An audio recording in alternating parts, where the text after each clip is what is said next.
Shantae C. And we're back for another man handling, teeth crackling, woman, man slapping, 10 things. What's Girl. What's up? Shantae wanted to switch up the introductory on us. What's up? It's another Wednesday. We're here back in the building. Yeah. We're going to get into some tea and for sure some things. We're going to shout out our sponsor, Lucky Coin. We'll tell you at the end, if you have a small business you want to grow, hit us up and we will help you grow with Lucky Coin. Yes. All right. Well, we're going to get into some of this celebrity tea. What's going on, sis? Baby. Honey. What's going on? Usher had to cancel his concert tonight. I am so glad I get my tickets till October, y'all. In ATL, y'all. This was his kickoff. He tripping. Tripping. Usher, he did make a statement. And you know, us ATLians, we gonna eat you up, friend. Yeah, and I'm sure a lot of people came in town for it. Yeah. But so he said he had to rest his body. He had to put him first. And Usher, that's good. But we tell people put themselves first. But yeah, not with them full $500 tickets you had selling out there, brother. That part. I mean, you know, I'm gonna forgive you because I didn't have tickets to the show. And I love you. So, I mean, you know what? So funny because I didn't even realize the concert was supposed to be tonight. And this morning when I woke up, I just was like so tired. And I said, you know what could get me moving this morning? Some Usher, baby. Yeah, so I put my Usher on, got my dance on. That's like leaving a bad taste in my mouth right now. And felt good. Usher. Yeah, so as of now, they have not rescheduled. He said his team will reach out with the rescheduled date. I mean, I know people feeling sick to their stomach. Oh my God. Well, you know what's so bad? After I was rocking the Usher, I get in the car and Tigger and everybody's pumping it up. Usher tonight. So this didn't cancel until midday. I mean, they were pumping it up. Usher tonight. And I was like, oh, man. I even called Shantae. I was like, girl, you going to see Usher tonight? I was like, girl, my tickets ain't until October. But I do feel bad because I feel the pain because to go to a concert, it takes a lot. And especially, you know, money you got to spend. And I travel sometimes to go to concerts. So I know you spend a lot of money. You go get the outfit. You spend money on traveling. So multiple shows he has. If these artists can try. So I wonder, is he going to cancel tomorrow night's show? Or did he have one tomorrow? He had multiple shows this week. Oh, so okay. Is he canceling them all? Baby, that body hurt, he said. Why your body hurt? What's going on with the Ush? Oh, no. Well, that sucks because, yeah, you got to get the outfit. And if you're traveling to the show, and you know people was coming down to the A to see Usher because he going to put it on, baby.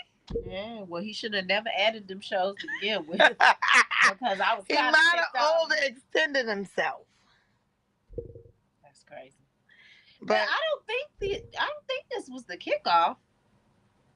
I think he was ending his tour in Atlanta, and he added the additional dates because it sold out so quick. Oh, okay. I don't think he was starting. Well, maybe they were saying it was the kickoff for ATL. Maybe because I think there were previous concerts in other cities and states and stuff. Honey. Yeah, hopefully he's okay. Yeah. All I gotta say is you gotta be recovered by October. That's all I know. You better bring it. He gonna bring it though. I gotta tell y'all, he's going to bring it. Show. I'm going to the last show. So hopefully he gonna put it down because it's the very last show, the last leg of the tour. So hopefully he gonna blow it out. I'm excited. He gonna blow it out, girl. He gonna blow it out. I could vouch for Usher. I mean, Usher, I got you. You gonna blow it out. But I've seen Usher already like 3 times, so it's not like I don't know what he's capable of. I'm just saying this time. But he's a new Usher. He's an 8-town stump. He's a new Usher. Did you see him with stripper poles and dancers with big booties flying from the roof? And skating on his little roller skate. And roller skating all around. And doing the 8-town stump. I didn't know he was like all into roller skating like that. Oh my God, he's such a good roller skater. Well, you know, that's what they do here in the A, girl. Girl, let me tell you something. I tried to go to Cascade one night.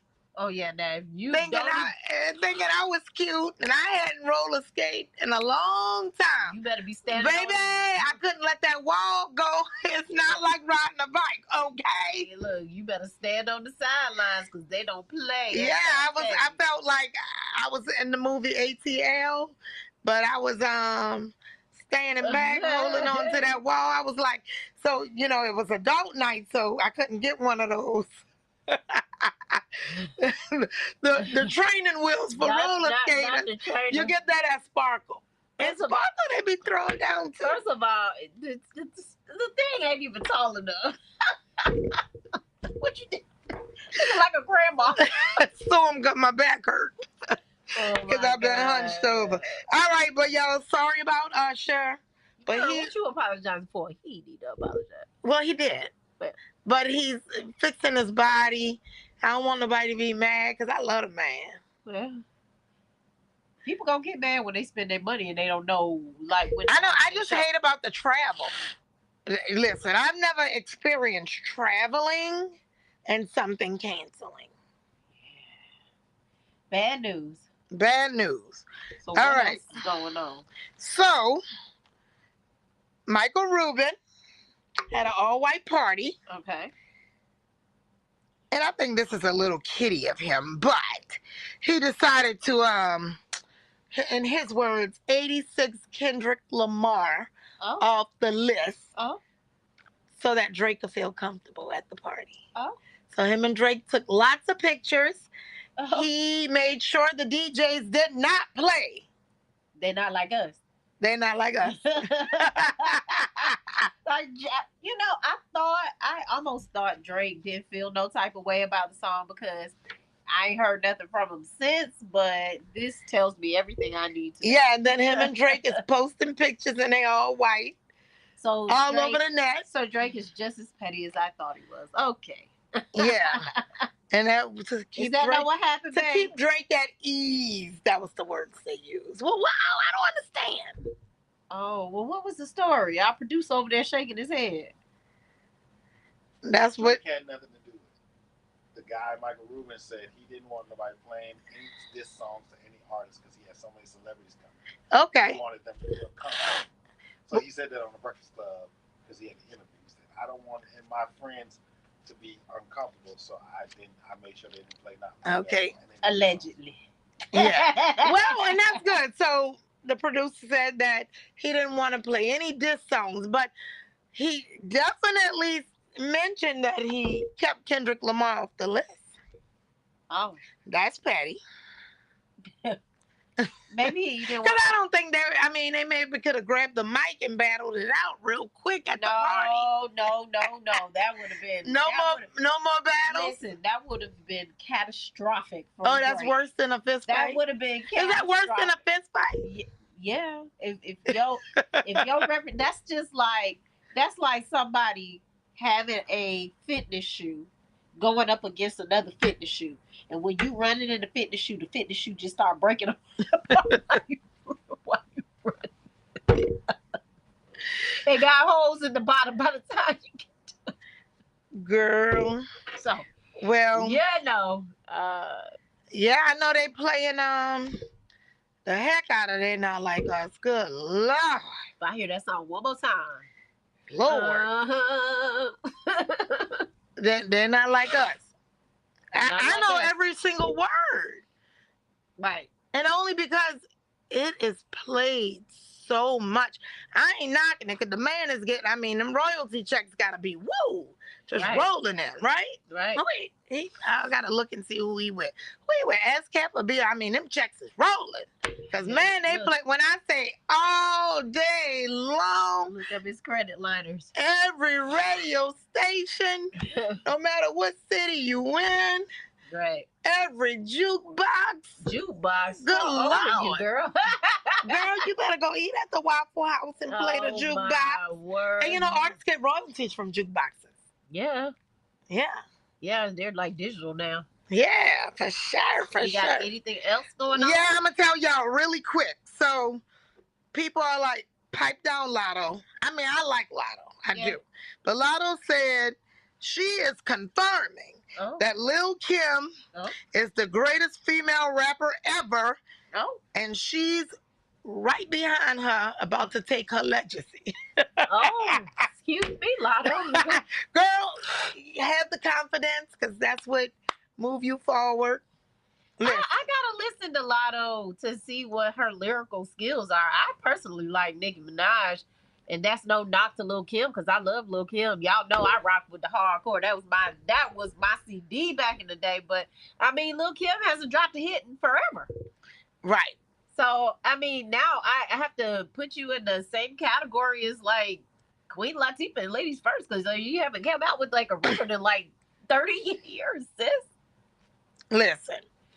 But okay. And I'm glad Latto got the confidence. I like Glorilla though. The internet is telling Latto to pipe down a little bit. Like you aight. But we ain't gonna put you with Lil Kim and taking the legacy and all that. And then here's the thing, like I like Latto for the songs that I've heard, but like I haven't explored any other songs outside of the songs that are on the radio, so I can't really say one way or the other. Yeah, but I like Latto, and she's done a phenomenal job on her grind. She has. For a female artist, she's like the Soulja Boy of a female. You. Because he did a phenomenal grind. Yeah, but y'all, listen, we got to get into our topic of the night. Yes, we do. And Shantae's going to bring us in. All right, guys. So, suffering in silence. I feel like too many times women or men will get into relationships, and in order to kind of appease or like keep the peace in their relationship, they might let things slide. They'll let a lot of things go. They won't really bring things up. And they end up suffering in silence, like never really bringing it to the forefront. They're hurting. They're not able to heal. They're not able to move forward with themselves, whether it's their career that they're trying to move forward with, or, you know, some type of personal goal. And they're suffering, and they can't even express this to their mate, because in expressing that something, it's hurting them. Mm-hmm. So then they opt to hurt themselves as opposed to let their mate suffer. So then they suffer as a result. What do you think about that? Well, honestly, I think suffering in silence is for sure a real thing. And I think that people suffer in silence with their mate for sure. And then multiple things. I was just watching an interview with Taraji, and she spoke about how she was suffering in silence, and how once she broke the silence, it helped other people break theirs. So I think that even in a relationship, it's harder. Yeah. But I think it's good to break the silence if you can. I for sure have suffered in silence, because I'm just kind of like, I'll deal with this, because if I say something, things could get explosive. Right. But it's stressing me out. Right. For sure. I mean, I think the two main times that people will suffer is work related.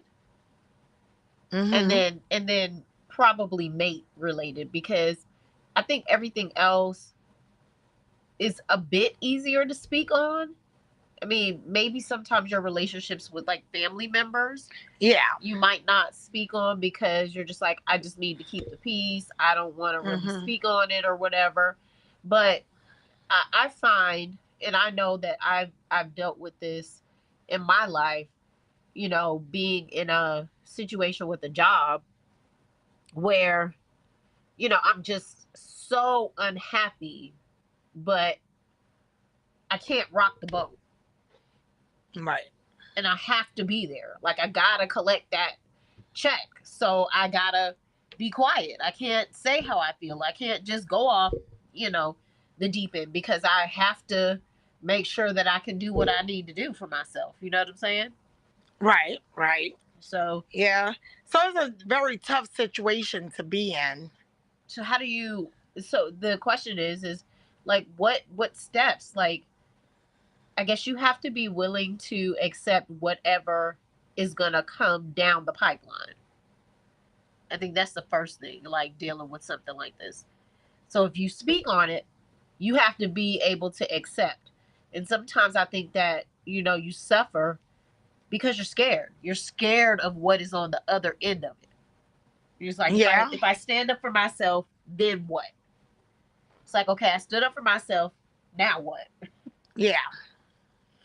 Yeah. And especially like in a relationship, because it's kind of like, you know, you say the wrong thing. Right. And this is, you know, home is where your peace is, where you want your peace to be. And I firmly believe that. And you don't want friction in the home. Right. You really don't want to rock the boat. At the same time, you're suffering with friction inside because you're like, I want to say something. But, and, you know, I already know. I do think it comes down to a trust thing, because sometimes you don't trust that you are going to make the right decision in telling, you know, whoever it is, whether it's a boss, a mate, a friend, a sister, a brother, or whoever.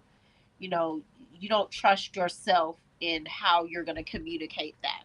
The delivery, because you holding it in, you think. Right. And you I think in relationships, it starts with not really wanting to affect your mate in a negative way, but I think in a job situation, it's like, I don't know that I want to accept the consequences that are going to come with the truth that I want to speak on.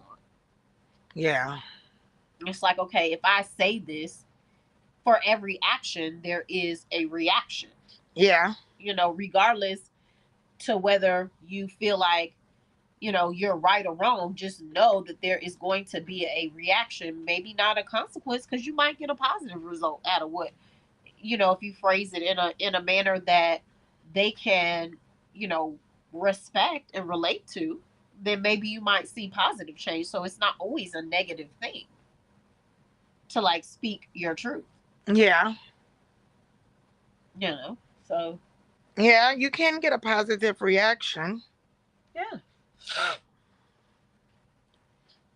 So Robin says, whether it's your job, whether it's job related or relationship, you have to find a way to express your feelings about the situation. If you think it may not come across right the first time, maybe write it down and really think about how you want to say everything without biting your tongue or biting you in the ass later.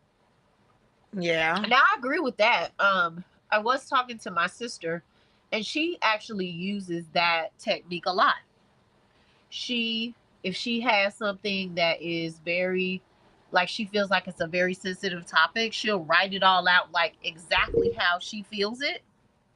Okay. So that she can get it all off her chest.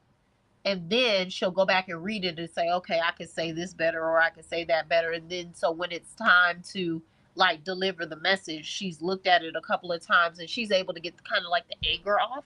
So I believe that that's a great tactic to try to use if you're like, okay, I've just had enough. And like, at what point, I guess you have to know in your heart when you're tired of suffering.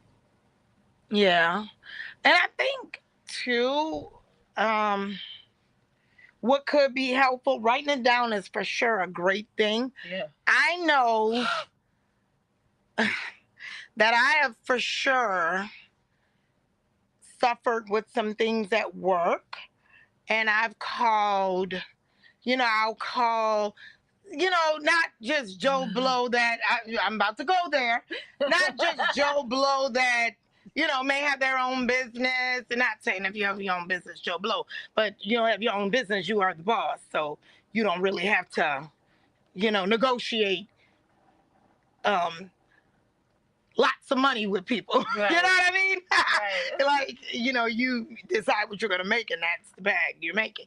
But, or people, so I try to, people that not work in my same industry, but that may have worked in HR or may work in HR or whatever. So I try to relate and say, hey, like Shantae, she work in finance. She knows all about the bag. So, if I'm calling about something that's bothering me inside, like money related or something will work, I'm like, what do you think about this? Do you think I should address it in this way? Because I'm really pissed. So I don't want to say anything right now, and that way you can get the right advice. Like, wait till you calm down. Yeah. Send it in an email and weigh out the advice. Yeah. Because also, when I was talking with her about, some things that could have cost me, like, not little thousands of dollars, lots of thousands of dollars. I had other people that has never been in that type of category saying, nah, you need to tag this person, and go off. Well, I'm glad I didn't do things that way. Yeah. Because it worked out for me. Yeah. By my delivery, you know what I mean? By me waiting, pausing, thinking, and delivering. And Zuri says it depends on who the person is making you suffer. That can make the situation so hard. Yeah. Yeah. That's a fact, Jack. Yeah, for sure. Yeah, absolutely.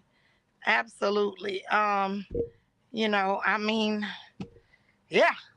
And anybody who knows me, it's my firm belief that you have to let people be who they're going to be. You have to let them truly be themselves authentically. But you need to allow me to do the same thing. Like, you need to allow me to be authentic. Like, be my true self. And sometimes my true self don't want to really discuss it. And because of that, because sometimes I think we come up with this idea that the person is not going to accept what you say. And so we put ourselves in a place where we suffer because we've made up in our mind what they think and what they feel before we even give them the opportunity to show that it's different. Yeah. I mean, it's just a tough situation to be in. Yeah. Whether it's your spouse, whether it's your child, whether it's your family member, it's hard to suffer in silence. I don't know. Do you think it's better, like, even if you can, like, get it off your chest and talk to somebody else about it, then you feel like you're dumping all this on somebody else, right? I think it's always good to have an outlet, but I would caution having too many outlets.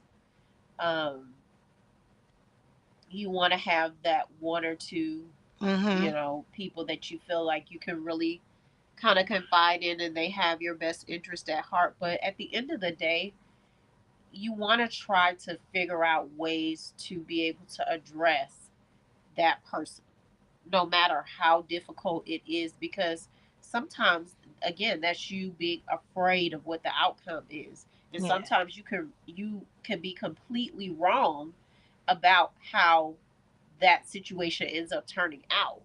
Right. Yeah. And so you haven't even given that person a fair shake to be able to say, okay, they know me, they know how I am, and they know I wouldn't do anything to intentionally hurt them. And so I need to give them the benefit of the doubt and say whatever it is I need to say. Yeah. As Zuri said, sometimes there's no way out. I agree with that. Like sometimes you just There's always a way out. suffering And whether and can't get out. I mean, whether it is a nice way, nice, easy way, or a hard, frustrating way. I was talking to this young lady at work the other day, and she had mentioned that her and her boyfriend broke up. And I was very sad for her because she moved here with him. She moved here to be with him, and they had been together for like 4 years. And she said when he left, it was so immediate and so definite, Oh, with no like way to have any type of resolve. And so she said that she had saw him at the gym one day. This was like 3 weeks after, they broke it off. And she said, you just kind of walked away and like literally never said another word to me. And he was like, you know, it's better this way because I just had to end it. And she was like, but I have all of these unresolved issues, and I didn't tell her. I was like, maybe he was suffering in silence, but I did say, everybody has reasons for why they do what they do. And you have to respect whatever decision that is. That doesn't make it easier, but that's just what the truth is. And we cried together, and it was like a whole moment. And she's so sweet, and I really enjoy talking to her while I'm at work.